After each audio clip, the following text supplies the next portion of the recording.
அனைவருக்கும் வணக்கம்.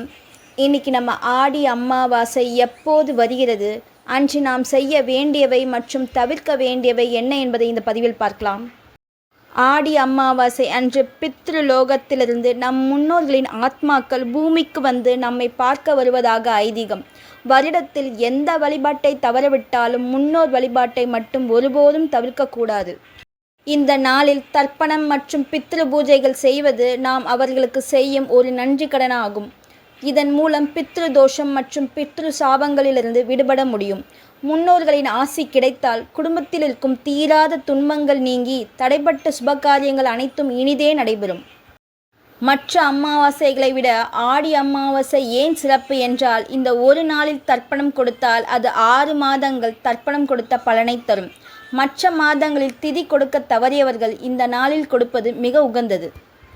இந்த ஆண்டு ஆடி அமாவாசை வரும் ஆகஸ்ட் 12ஆம் தேதி புதன்கிழமை அன்று வருகிறது.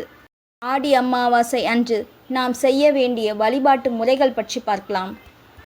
ஆடி அமாவாசை நாளில் நாம் கடைபிடிக்க வேண்டிய முக்கிய வழிபாடுகள்: அன்று காலையிலே தர்ப்பணம் செய்ய வேண்டும். மதியம் வரை விரதம் இருந்து முன்னோர்களுக்கு பிடித்த உணவுகளை படையிலிட்டு வணங்க வேண்டும்.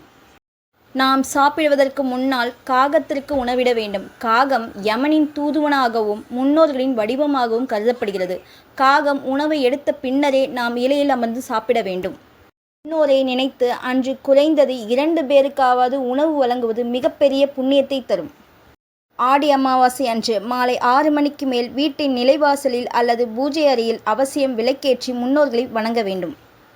ஆடி அமாவாசை அன்று நாம் தவிர்க்க வேண்டியவை என்ன என்பதை பற்றி பார்க்கலாம். கணவர் உயிருடன் இருக்கும்போது சுமங்கலி பெண்கள் ஒருபோதும் அமாவாசை விரதம் இருக்கக்கூடாது. கணவர் மட்டுமே விரதம் இருக்க வேண்டும். அமாவாசை படையலுக்காக சமைக்கும்போது சுமங்கலி பெண்கள் வெறும் வயிற்றுடன் சமைக்கக்கூடாது. காலை உணவை உட்கொண்ட பிறகே சமைக்க வேண்டும். அமாவாசை அன்று வாசலில் கோலம் போடக்கூடாது. கோலம் என்பது மகிழ்ச்சியின் வெளிப்பாடு. முன்னோர்களை நினைத்து வழிபடும் நாளில் கோலத்தை தவிர்ப்பதுதான் முறை.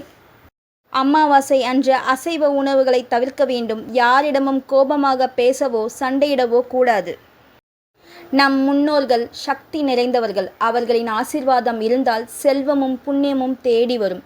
இந்த ஆடி அமாவாசை நாளில் முறைப்படி வழிபட்டு அவர்களின் முழுமையான ஆசையை பெறுவோம். மீண்டும் மற்றுமொரு ஆடி சிறப்பு பதிவில் உங்கள் அனைவரையும் சந்திக்கும் வரை உங்களிடமிருந்து நன்றி கூறி விடைபெறுவது உங்கள் கௌசல்யா அண்ணாமலை. நன்றி, வணக்கம்.